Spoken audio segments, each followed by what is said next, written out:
마가복음 17장 말씀 함께 찾도록 하겠습니다. 마가복음 9장 17절로부터 24절까지 말씀 우리 한번 다 같이 한 목소리로 봉독해 올리겠습니다. 마가복음 9장 17절로부터 24절까지 말씀 우리 한 목소리로 봉독해 올리겠습니다. 시작. 무리 중에 하나가 대답하되 선생님, 말 못하게 귀신 들린 내 아들을 선생님께 데려왔나이다. 귀신이 어디서든지 그를 잡으면 거꾸러져 거품을 흘리며 이를 갈며 그리고 파리에 지는지라. 내가 선생님의 제자들에게 내쫓아 달라 하였으나 그들이 능히 하지 못하더이다. 대답하여 이르시되 믿음이 없는 세대여, 내가 얼마나 너희와 함께 있으며 얼마나 너희에게 참으리요. 그를 내게로 데려오라 하시매 이에 데리고 오니 귀신이 예수를 보고 곧 그 아이로 심히 경련을 일으키게 하는지라. 그가 땅에 엎드려져 구르며 거품을 흘리더라. 예수께서 그 아버지에게 물으시되 언제부터 이렇게 되었느냐 하시니 이르되 어릴 때부터니이다. 귀신이 그를 죽이려고 불과 물에 자주 던졌나이다. 그러나 무엇을 하실 수 있거든 우리를 불쌍히 여기사 도와 주옵소서. 예수께서 이르시되 할 수 있거든이 무슨 말이냐? 믿는 자에게는 능히 하지 못할 일이 없느니라 하시니 곧 그 아이의 아버지가 소리를 질러 이르되 내가 믿나이다. 나의 믿음 없는 것을 도와주소서 하더라. 아멘. 오늘 말씀의 제목은요, 우리 한번 다 같이 읽겠습니다. 시작. 믿는 자에게 능치 못할 일은 없다. 우리 다시 한 번만 더 해볼까요? 시작. 믿는 자에게 능치 못할 일은 없다 라는 제목으로 함께 은혜를 나누길 원합니다. 여러분 옆에 있는 우리 가족들과 인사 나누겠습니다. 주님의 이름으로 축복합니다. 주님의 이름으로 사랑합니다. 우리 다 같이 큰 목소리로 하나님 감사합니다. 아멘. 아멘. 이 감사합니다라는 말만 드려도 좀 마음속에 막 기쁨이 솟구쳐 나오는 것 같은 그런 은혜가 있습니다. 우리 모든 성도님들을 주님의 이름으로 축복하고 사랑합니다. 오늘 전 여러분들과 함께 우리가 잘 아는 믿는 자에게 능치 못할 일이 없다라는 이 구절을 통해서 진짜 하나님이 우리들에게 말씀해 주고 싶은 것이 무엇일까라는 것을 함께 좀 생각해 보며 이 말씀 속에서 함께 은혜를 받는 시간이 되기를 원합니다. 많은 성도님들에게 오늘 우리가 읽은 이 구절은 기도할 때마다 우리가 붙들고 기도하는 구절로 유명합니다.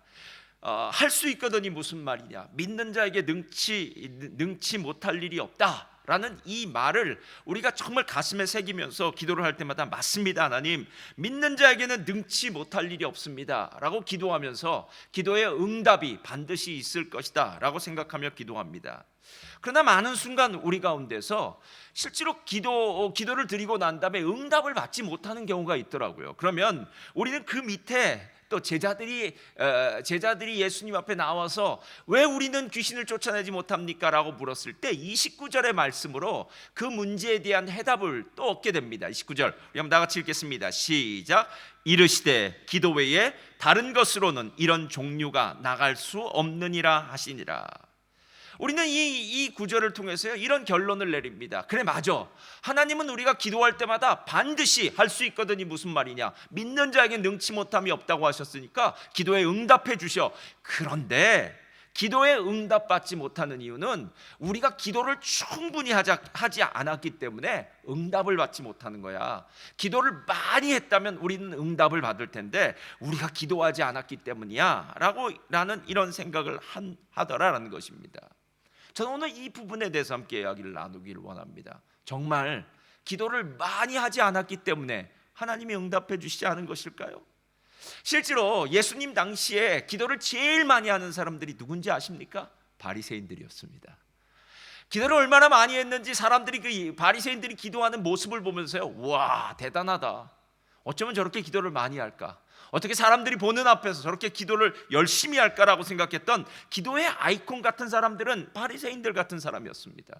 그렇다면 오늘 이 말씀이 단순히 기도를 많이 하지 않았기 때문에 하나님이 믿음이 없어서 하나님이 이런 기도를 응답해 주시지 않은 것은 응답해 주시지 않았다라는 이 말엔 좀 문제가 있지 않을까라는 것입니다. 제가 옛날에 어느 기도원에 가니까 이런 일이 있었다고 합니다. 기도원에 가서 원장님이 계시는데 아주 신령한 원장님이시라고 합니다. 그러면 이제 기도원에 올라온 사람들이 여러 가지 문제를 갖고 올라오지 않았겠습니까? 그럼 이제 원장님 앞에 가서 상담을 합니다. 원장님, 제가 이런 문제를 가지고 왔습니다. 그러면 이제 원장님이 그 앞에서 기도를 해줍니다. 그리고 난 다음에 이렇게 얘기합니다. 당신은 일주일 금식 기도를 하십시오. 이렇게 해주는 거죠. 그러고 나서 또 다른 사람이 옵니다. 저는 이런 문제 때문에, 당신은 3일 금식을 하고 돌아가십시오. 또 어떤 사람이 와서 이야기합니다. 저는 이런 문제 때문에 왔습니다. 당신의 문제는 상당히 힘든 문제니까, 복잡한 문제니까 당신은 40일 아침 금식을 하시오. 뭐 이런 식으로 사람들에게 얼마만큼 기도하라고 이야기했던 그런 기도원 원장님과 기도원도 있었다고 합니다.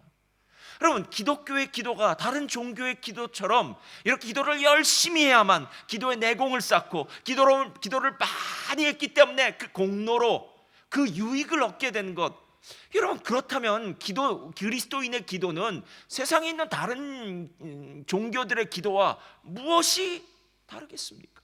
똑같겠죠.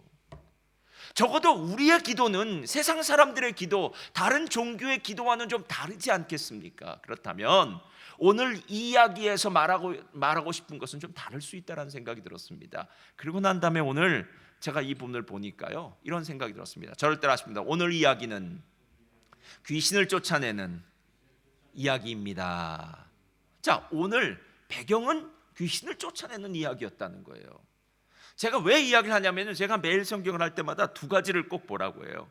첫째는 뭐냐면 매일 성경 콘텍스트를 봐야 됩니다. 그러니까 어떤 한 이야기나 말, 사건은 반드시 그 배경 가운데 있었다는 거예요. 어떤 이야기가 그 이야기만 톡 뽑아서 말을 하다 보면은 그 말을 오해해서 들을 수가 있으니까 그 배경이 무엇인지 그 배경을 한번 살펴보아야 된다는 거예요. 그리고 난 다음에 반복되어지는 단어나 반복되어지는 이미지, 이런 것들은 그 이야기를 이끌어가는 중요한 테마가 되니까 반복되어지는 것을 살펴보라고 이야기합니다. 그런데 오늘 이야기에는요, 반복되어지는 것이 있어요. 17절, 말 못하게 하는 귀신 들린 아들이 있다고 이야기합니다. 18절, 귀신이 어디서든지 그를 잡으면 거꾸러져 거품을 흘리며 이를 갈며 파리해졌다라고 이야기합니다. 20절, 귀신이 예수를 보고 그 아이로 심히 경련을 일으켰다고 합니다. 22절, 귀신이 그를 죽이려고 불과 물에 자주 던졌다라고 얘기합니다.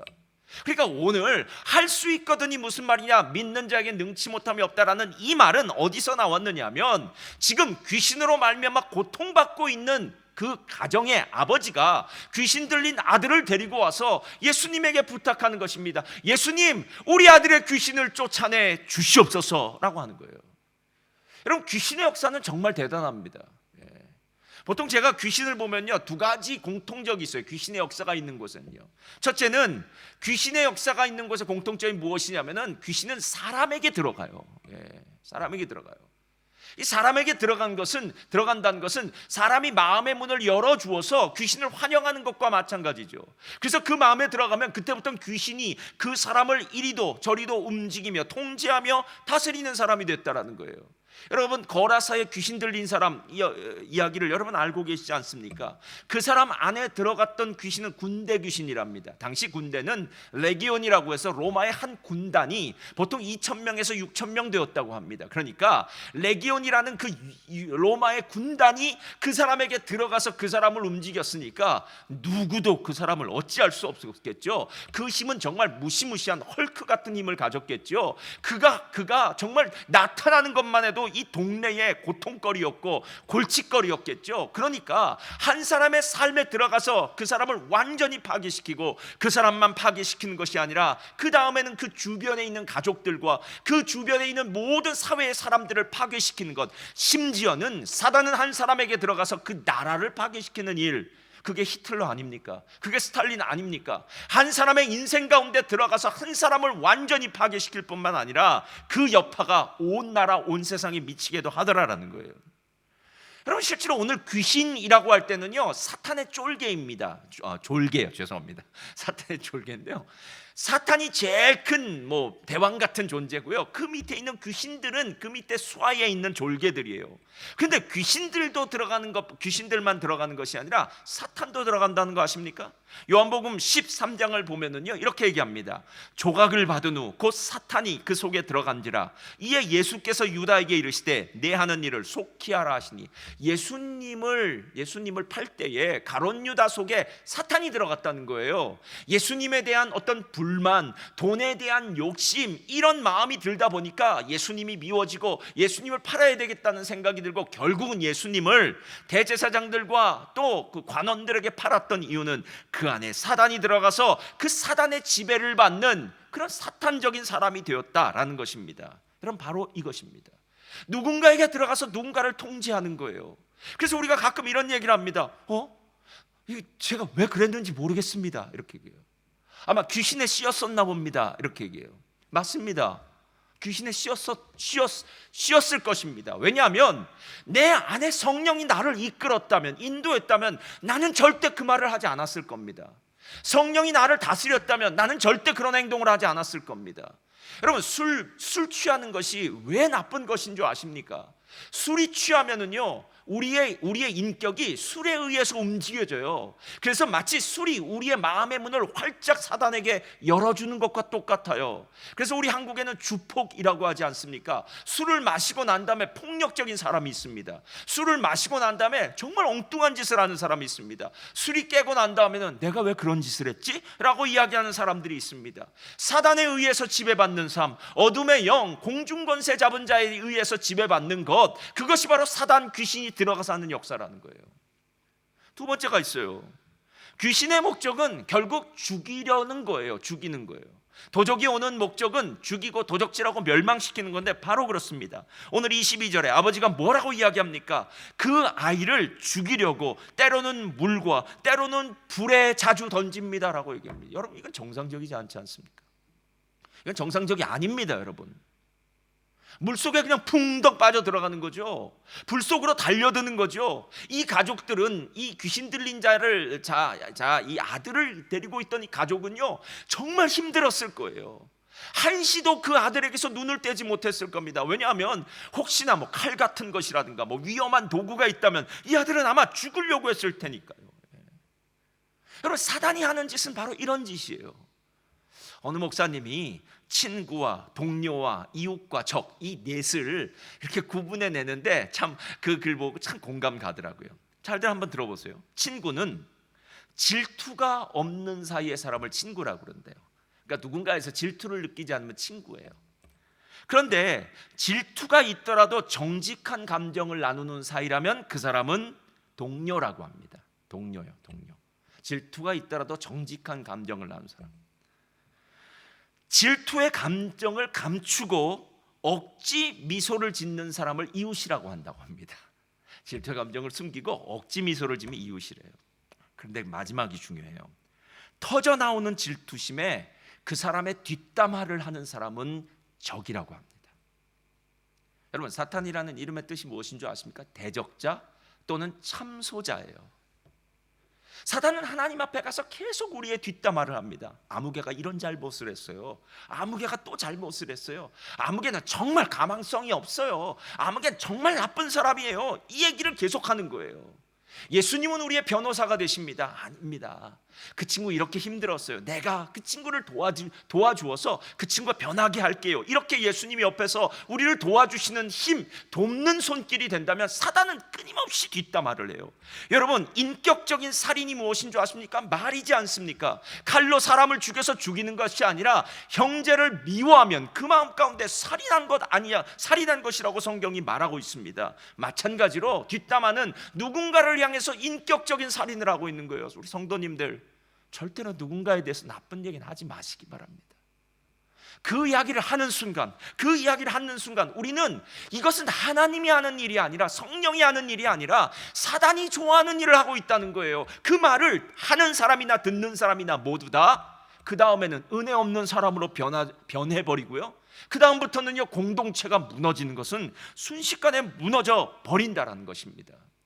여러분, 뱀이 가장을 하고 가장을 했겠죠. 아름다운 그 모습을 가장하고 하와에게 다가와서 한 짓이 무엇입니까? 그는 아주 교묘하게 하와를 꼬십니다. 유혹을 합니다. 이 선악과 먹지 말라고 했더냐, 뭐 여러 가지로 꼬시죠. 결국은 이 뱀의 유혹을 받아서 하와든 아담은 결국 죽는 존재가 되어버린 것, 이 뱀의 유혹으로 말미암아 죽게 된 이 사실은요, 역사 이래로 계속해서 우리의 삶 가운데 일어나는 일들이다라는 것입니다. 귀신의 목적은 우리를 죽이는 것입니다. 주님은 우리를 살리기 위해서 십자가에 죽으셨지만 귀신은 끊임없이 우리를 죽이려고 달려듭니다. 오늘 귀신 들려 고통받는 아들을 가진 아버지는요, 예수님이 그 귀신을 쫓아내줄 수 있다라는 그 복음을 들은 사람입니다. 예수님의 사역은 크게 세 가지로 나눠요. Teaching, Healing, Casting out Demon이에요. 자, 첫 번째가 뭐라고요? Teaching. 두 번째가요? Healing.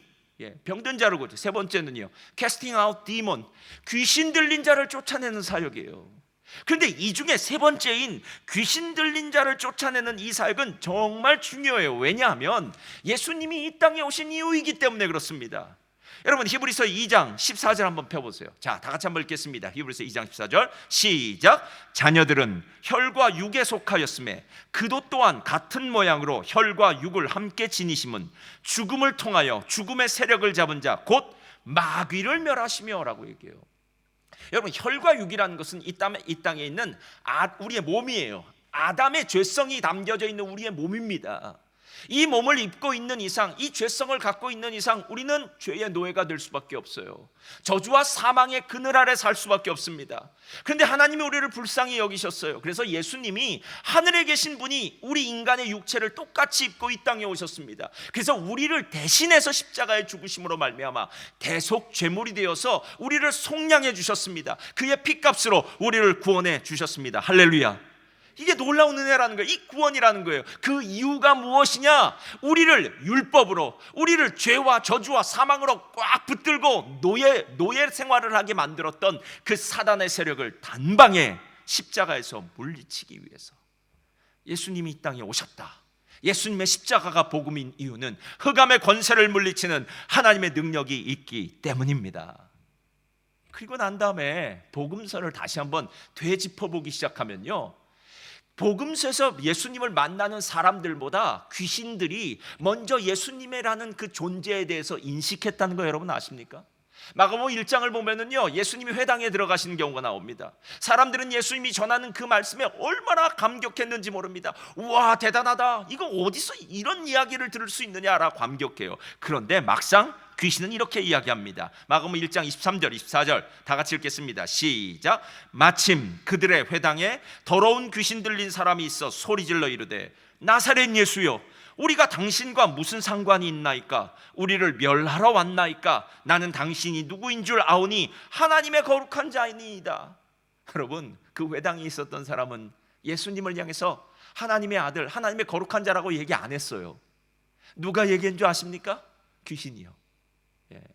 영적인 존재인 귀신은 예수님의 존재를 더 잘 알고 있습니다. 심지어 제가 좀 전에 얘기했던 거라사에 귀신 들렸던 사람은요, 예수님 앞에 무릎을 꿇고 부복합니다. 여러분, 정말 무시무시해요. 우리가 만약에 영적인 세계를 조금만 더 깊이 안다면 우리의 삶 가운데, 우리의 가정 가운데 일어나는 많은 일들, 우리의 사회 가운데 일어나는 많은 일들이 이게 단순하지 않은 일들이란 걸 알게 돼요. 여러분, 영적인 눈이 가리워졌기 때문에 우리는 그냥 먹는 것, 마시는 것, 입는 것, 일하는 것, 사는 것, 이것이 전부인 것처럼 생각하지만 그 뒤에는 악한 영의 세력이, 흑암의 세력이 우리를 죽이고 도적질하고 멸망시키고 시험하고 유혹하는 손길이 있다라는 거예요. 그래서 우리로 하여금 하나님을 점점 멀리 떠나게 하고요, 하나님 없이 내 마음대로 인생을 살게 하다가 결국 죽음을 맞이하게 하는 비참한 존재로 우리를 만들어버린다라는 말입니다.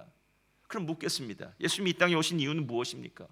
예수님이 이 땅에 오신 궁극적인 이유는요, 사단을 멸하기 위해서 오셨습니다. 어둠의 세력을 멸하기 위해서 오셨습니다. 그리고 그 어둠의 세력이 멸했을 때 우리는 지금까지 족쇄와 사슬에 묶여져 있고 노예 생활하던, 감사가 없었고 기쁨이 없었고 자유가 없었고 속박되어졌던 이제는 우리는 진정한 자유를 누리는 사람이 될 수 있습니다. 그렇다면 이제 다시 한번 그 구절을 생각해 봐야 돼요. 할 수 있거든이 무슨 말이냐? 믿는 자에게는 능치 못함이 없다라는 이 이야기에서 제일 중요한 단어는요, 믿는 자라는 말이에요. 믿는 자요.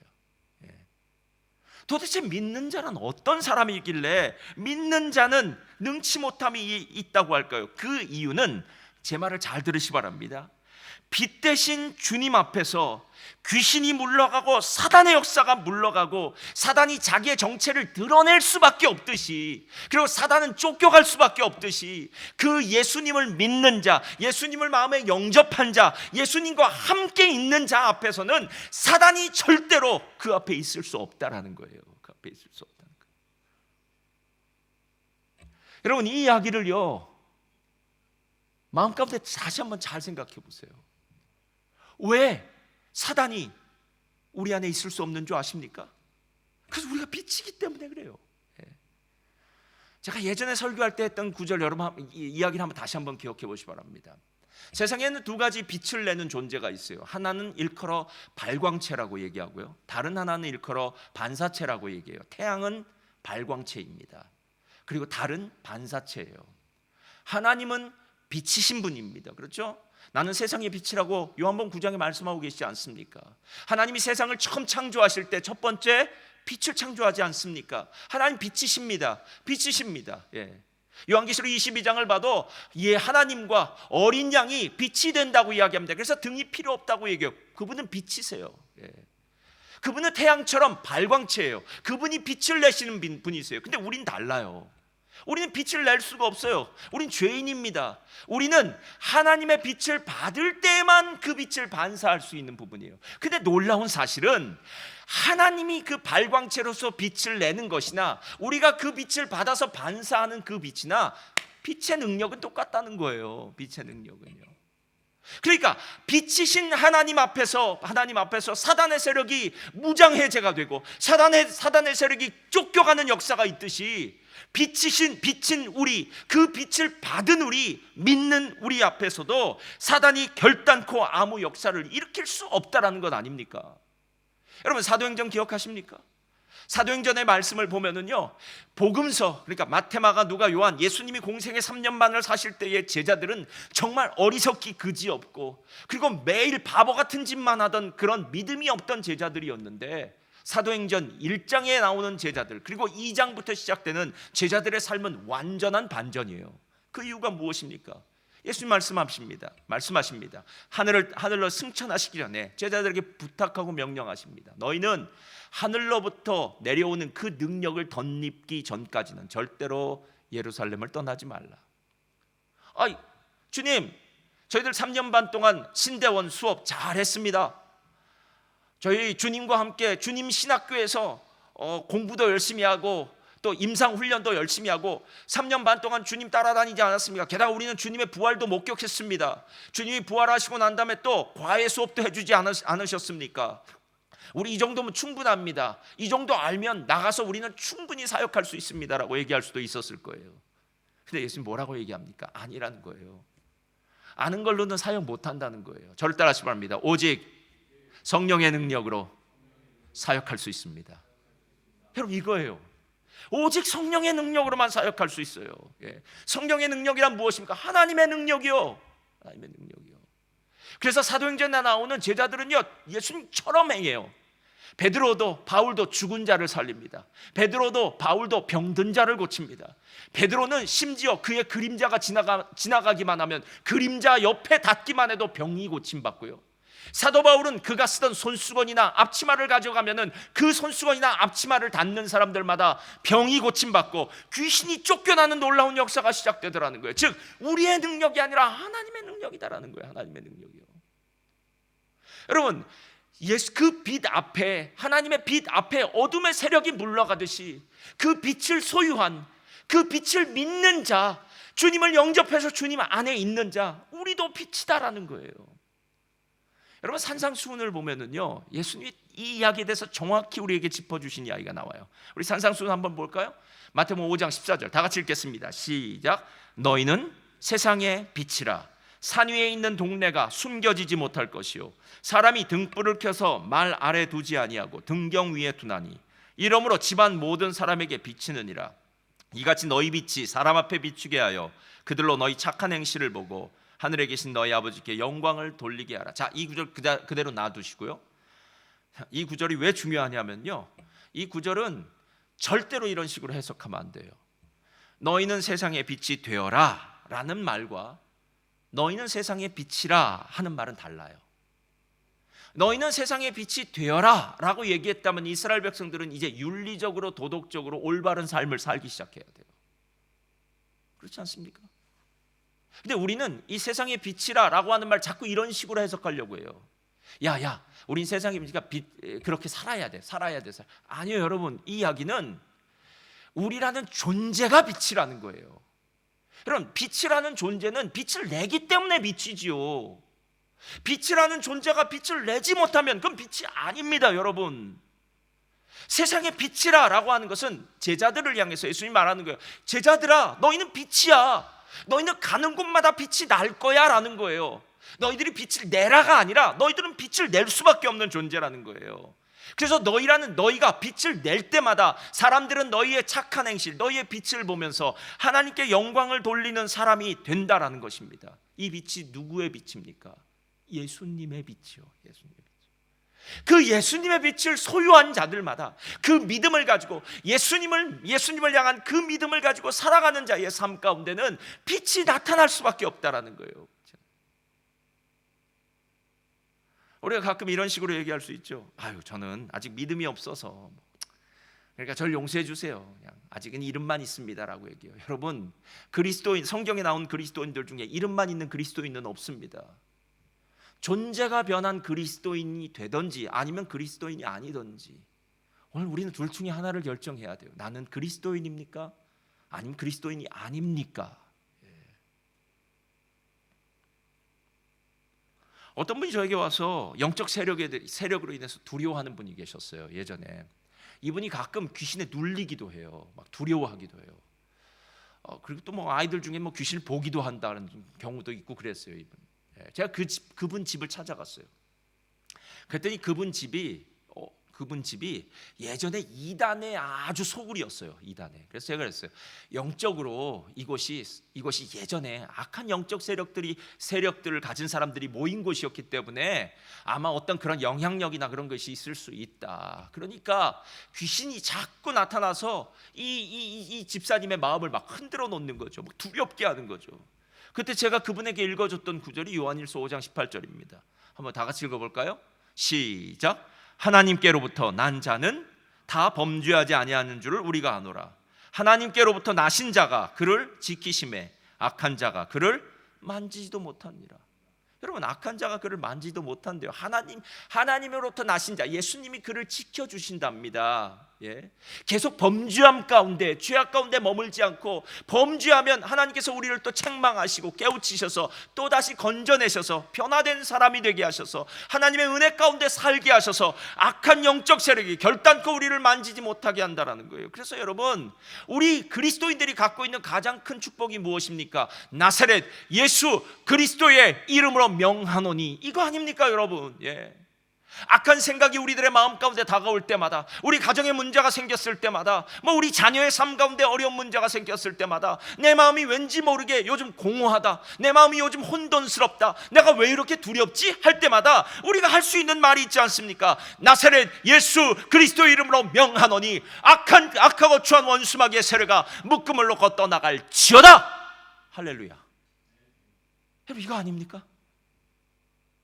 여러분, 이 말이 가지고 있는 이 놀라운 능력 뒤에는요 믿음이 있기 때문 아닙니까?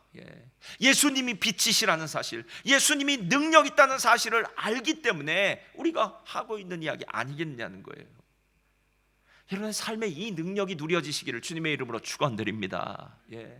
여러분, 어쩌면 우리의 삶은 이 영적 전쟁 가운데 한가운데 있는 삶과 똑같아요. 우리는 아프가니스탄에 살고 있는 그리스도인들을 향해서 불쌍하게 여깁니다. 그래서 요즘 그 아프가니스탄에 사는 그리스도인들을 위해서 이렇게 돕는 손길도 있고 하더라고요. 근데 제가 묻겠습니다. 아프가니스탄에만 악한 영이 있나요? 거기에선 정말 이슬람 근본주의자들이, 탈레반들이 정말 예수를 믿는 사람들을 육체적으로 죽이는 곳이라면요, 이곳은 사단이 더 간교한 그 계계를 가지고 어찌하든지 간에 우리로 예수님을 멀리 멀리 떠나게 하는 그 악한 영적 세력은요, 어쩌면 아프가니스탄보다도 더 교묘하고 더 강력한 영적 세력이 우리와 지금 전쟁 중에, 대치 중에 있는 것은 아니겠느냐는 말이에요. 여러분, 어디가 더 무서운 곳입니까? 제가 느껴보니까요, 잘 사는 곳일수록 무섭고요, 무서운 곳이고요, 그리고 우리가 평안할 때일수록 위험한 상황이더라고요. 우리가 정말 힘들고 어려우면 하나님께 나아가 기도합니다. 그러나 먹고 살만해지고요, 등 따시면 어떻게 한 줄 아십니까? 더 이상 기도 안 해요. 그때는 세상 나가서 놀 생각만 합니다. 그럼 그때가 더 위험하지 않겠습니까? 오늘 그것이에요. 지난주 성경 공부에서 주기도문의 서론을 공부하면서요, 왜 기도를 배워야 되는가를 이야기할 때 세 가지 부분에 대해서 얘기했어요. 기억나실지 모르겠어요. 안 나시겠죠? 예. 첫째는 우리의 본성이 죄성이라서 그래요. 우리가 약하기 때문에 그래요. 우리의 죄성 때문에 그래요. 두 번째는 우리가 무엇을 구해야 될지 모르는 존재래요. 우리는 무엇을 구할지 몰라요, 여러분. 지금은 좋은 것 같지만 시간이 지나고 나면 이게 진짜 좋은 것이 아닐 수도 있어요. 세 번째, 우리는 지금 훈련하는 가운데 있다는 거예요. 신앙 훈련하는 가운데. 그래서 기도를 배워야 된다라고 이렇게 얘기합니다. 여러분, 제자들이 예수님에게 와서 이렇게 물어봤어요. 예수님, 왜 예수님은 단번에 귀신을 쫓아냈는데 왜 우리는 이 일을 못합니까? 라고 물었어요. 그때 예수님 뭐라고 대답하신지 여러분 아까 읽은 거 기억나시죠?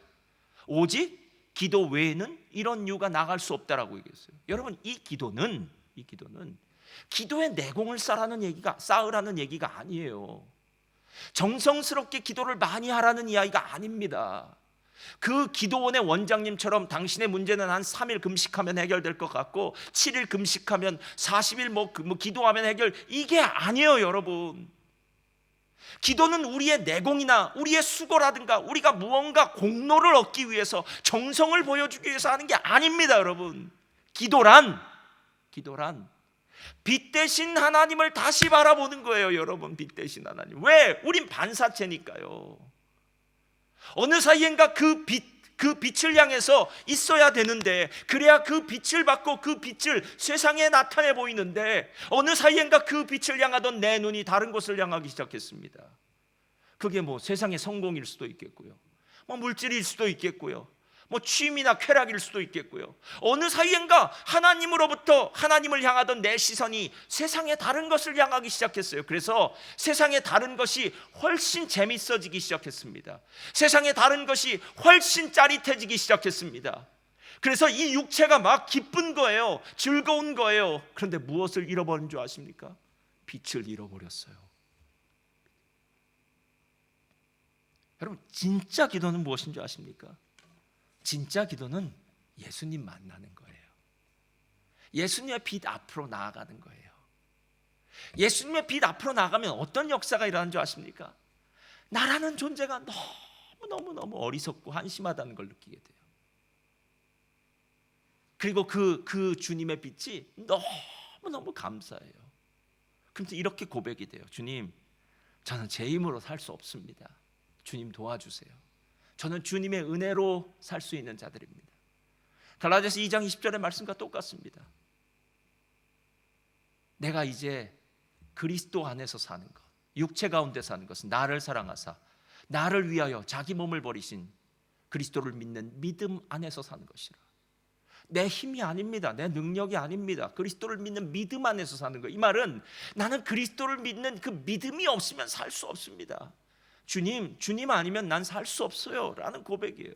어느 한 유명한 목사님이 빌리그레암 목사님을 찾아가서 이렇게 물었답니다. 목사님 유명한 그 부흥 강사니까 만약에 목사님이 돌아가시기 전에 마지막 세 마디를 우리에게 조언해 준다면 무엇을 조언해 줄 수 있겠습니까? 그랬더니 빌리그레암 목사님이 이렇게 말합니다. First, 첫 번째는 prayer, 기도라고 얘기하더래요. 오, 기도 맞아, 기도가 중요해.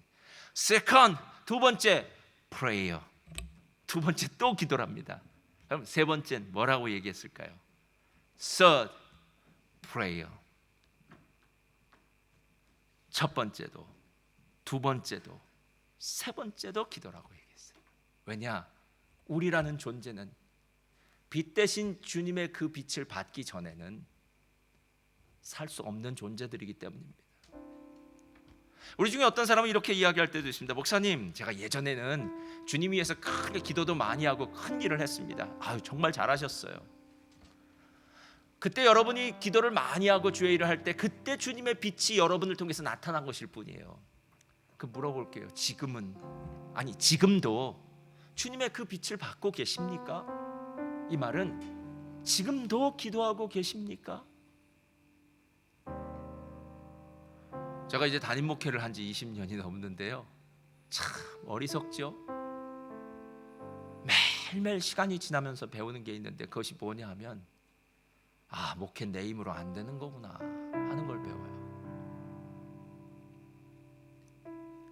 이 정도 되면, 이 정도 경험 가지고 있으면 되지 않을까라는 생각이 산산이 부서져 버려요. 그때마다 주님 앞에 또 나가서 주님의 빛 앞에 서게 돼요. 주님 도와주세요. 그리고 그 빛을 보게 되면 그 빛 안에서 내 자신을 다시 한번 발견하게 돼요. 여러분, 오늘 우리가 읽은 할 수 있거든이 무슨 말이냐? 믿는 자에게 능치 못함이 없다는 것은 그 말과 똑같은 거예요. 그 빛을 받은 사람들, 반사죄죠. 믿는 사람들 앞에 악한 영은 떠나갈 수밖에 없다는 거예요. 그래서 능치 못할 일이 없다는 거예요. 악한 영의 역사는 절대로 하나님 앞에서는 어떤 역사도 일으킬 수 없다는 겁니다. 그래서 우리가 이런 얘기하지 않습니까? 내게 능력 주시는 자 안에서 내가 모든 것을 할 수 있는. 우리 한번 다 같이 크게 읽을까요? 시작. 내게 능력 주시는 자 안에서 내가 모든 것을 할 수 있느니라. 이 앞에 일이 있잖아요. 내게 능력 주시는 자 안에서라고 얘기하잖아요, 여러분. 요한복음 15장 7절 다 같이 한번 읽겠습니다. 시작. 너희가 내 안에 거하고 내 말이 너희 안에 거하면 무엇인지 원하는 대로 구하라. 그리하면 이루리라. 너희가 내 안에 거하고 내 말이 너희 안에 거하면, 여러분, 하나님이 무엇인지 다 이루어 주시는 이유냐? 우리가 그 안에 있기 때문에요. 우리가 그 빛 안에 있기 때문에요. 우리가 믿음 가운데 있기 때문에요.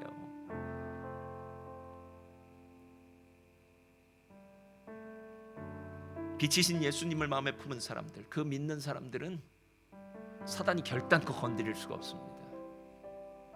빛이신 그 주님을 믿는 사람들은 이렇게 고백합니다. 악한 영적 세력아, 내가 믿는 나사렛 예수의 이름으로 명하노니 우리 가정 가운데서, 내 삶 가운데서 떠나갈지어다. 여러분, 이 말 한마디에 사단은 한 길로 왔다 7길로 물러가는 줄 믿습니다.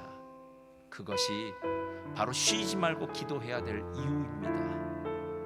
한순간도 주님의 빛에서 다른 곳으로 우리의 시선을 돌리지 마시고, 이번 한 주 주님의 빛 안에서 승리하신 여러분 되시기를 주님의 이름으로 축원드립니다. 아멘.